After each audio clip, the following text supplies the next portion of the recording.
Maybe you've heard that Pilates is similar to yoga or only for women, or maybe it's just all core all the time, or that it's too expensive. Well, the truth is that Pilates has been around for a really long time and it seems to be everywhere, but there's a lot of myths and misconceptions around it. And today I'm going to be answering all of your questions, busting those myths, and making sure you understand the real truth about Pilates. Hi, I'm Lesley Logan, founder of OnlinePilatesClasses.com, and I've been doing Pilates since 2005, teaching since 2008. I was lucky enough to take from someone who was taught by Joseph Pilates, which allowed me to travel the world teaching people about Pilates and its benefits. And because of this, I have seen and heard many of these myths, many of these misconceptions, and here's what frustrates me. It actually keeps people from doing Pilates. If they think it's just for flexible people, or they think it's too expensive, or they think something that is not correct, it keeps them from actually having the real benefits in their body. And so that's why I'm so excited to share these misconceptions and what the real truth is with you today. Welcome to OnlinePilatesClasses.com, the most supportive Pilates-loving community across the globe. Enjoy new weekly classes from our amazing teachers. Download the OnlinePilatesClasses.com app today. So let's start with what Pilates actually is. Pilates is a strength-based workout designed to balance your imbalances. It was designed by Joseph Pilates and brought to the US in the early 20s. You can do Pilates on a mat, reformer, Cadillac or tower, one a chair, and Joseph Pilates also created some other pieces of equipment that you can also see in a Pilates studio or have access to in your own home studio. So over time, marketing experts have gotten their hands on what they think Pilates is and been telling you that you need to be doing reformer Pilates or tower Pilates or chair Pilates, but actually it's all Pilates. And originally it was designed for us to do on the mat, meaning you didn't have to have access to any of this equipment. But then Joseph Pilates realized that we needed some support, we needed to have some connection. So he created the other pieces of equipment to do in conjunction with the mat. Due to Pilates' ever-growing popularity, a lot of different fitness modalities have tried to jump on the Pilates bandwagon, meaning if they are a low-impact workout, they'll actually put it as a Pilates workout when it's not actually Pilates. So Pilates is low-impact fitness, but not all low-impact fitness is Pilates. So how do you know if you're actually in a Pilates class? Well, first of all, you can ask the teacher. You can ask them about their training background. You can ask them about their personal practice. You're wanting to hear words like comprehensive training or 450 hours. You're also wanting to hear that they do have a personal practice of their own because that's how they're going to help teach you the best. Classes should also be about the quality of the movement, not the quantity of the movement. So if you feel like you're doing more than 10 reps of an exercise, chances are that you're not in a Pilates class. Ideally, you're looking between 5 to 10 when you're new to an exercise, and then around 3 to 5 when you're more advanced. Every session you're in should feel like it's a full body workout, especially every exercise. Every exercise can feel like it's full body every time you know you're in a Pilates class. To see what Real Pilates feels like, go ahead and subscribe to this channel. Take a class from us. We have one coming out next Sunday. Let's get into these myths. First one, Pilates is your ab workout or is your core workout for the week. Here's the deal. Pilates can replace all your ab workouts, but it is not an ab workout. It is a full body workout. Now, we move from our center, which is not just your abs, it's the muscles around your torso, around your hips, your upper back and arms. So everything that can stabilize your spine, and then your arms and legs sort of destabilize it as you move. All right, next myth. Pilates is all about stretching or just stretching. Well, here's the deal. You can get more flexible by doing Pilates. It absolutely will happen for you as a benefit. However, it is not a stretch class. If you want to take a stretch class, by all means, go take one. But Pilates is a strength-based workout, and then you will have increased flexibility because of the way the exercises ask the muscles to work.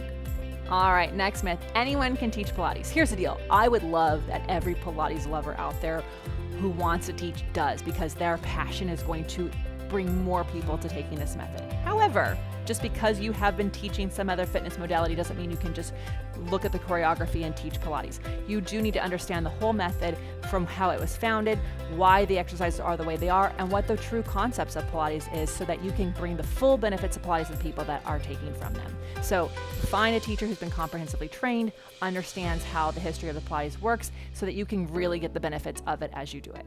At OnlinePilatesClasses.com, all of our teachers are comprehensively certified. I am a second-generation teacher, meaning my teacher studied with Joseph Pilates, and all of our teachers together have a combined total teaching experience of over 70 years.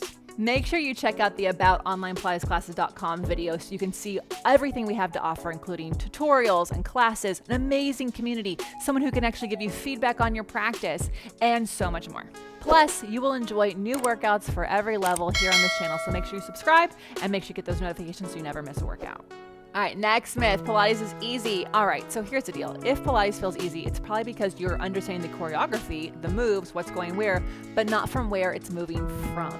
And that requires you to connect to your center, which can take some time. In fact, I always tell people, if you really believe you're an advanced practitioner, the beginner exercises are going to feel really hard. In fact, the beginner exercises can be a little esoteric. And here's another myth bust. There's actually no beginner from Joseph Pilates. Joseph Pilates didn't have any levels to his exercises. In fact, when you would take from him, he would give you the exercises that were meant for your body, and then as you were ready, he would add more exercises in. Beginner, intermediate, advanced levels came in because people had to create levels of classes for people to do it and to help train teachers. So when you are doing Pilates, if it feels easy, something is disconnected, and that's an exploration you can take with your teacher to find out where those connections can come from.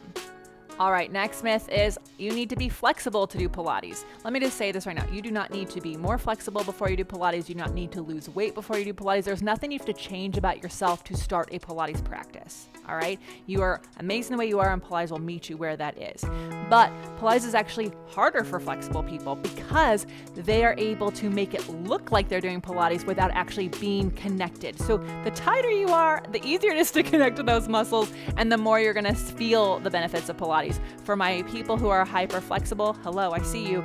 We have to work really hard to find those connections, and Pilates will challenge us in that way and take us in that next journey. Remember, it balances your imbalances. So if you're tighter, it's gonna make you more flexible. If you're super flexible, it's gonna make you stronger. And maybe you've heard Pilates is mostly for women. Here is the deal. Joseph Pilates was a man, and he was a strong man in the circus, and he was a boxer. And back when he was creating his fitness modality, it was for men. In fact, only in the last few decades have women been encouraged to work out. And so while a lot of women do Pilates, it is for you no matter who you are.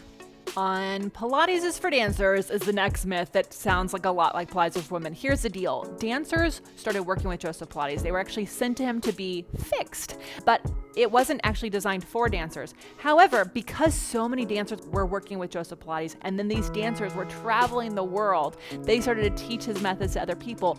A lot of dancers do Pilates. Why? Because it balances your imbalances, and dancers have a lot of them. So it is not just for dancers. However, it is amazing for anyone who is an athlete doing any kind of sport.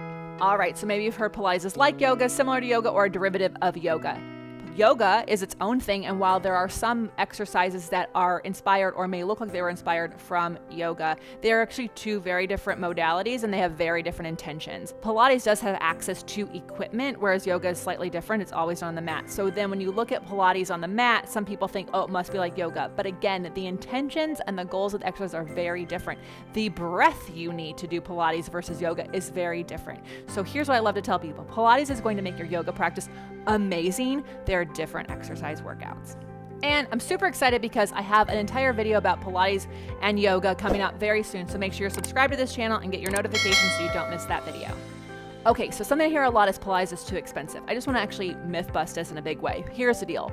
If you are looking at private personal Pilates training, yes, that can be a little bit more than you want to spend on an hour-long workout. However, it's also very similar to what personal trainers are charging of any kind, and often it's a lot less. All right, when we look at Pilates classes, the reason why they can look like they're more expensive than other fitness modalities is just space. There can only be so many reformers in a room, often 12, whereas a yoga class, some of them have 30, 40, 50 people. I've been in spin studios where there's 30, 40, 50 bikes. So based on the limited amount of space that Pilates has for the equipment that it takes up, it can be more expensive for the session. However, you're getting more attention, and it's personalized to your body even when you're in a class, because you are going to do the exercise that is meant for you.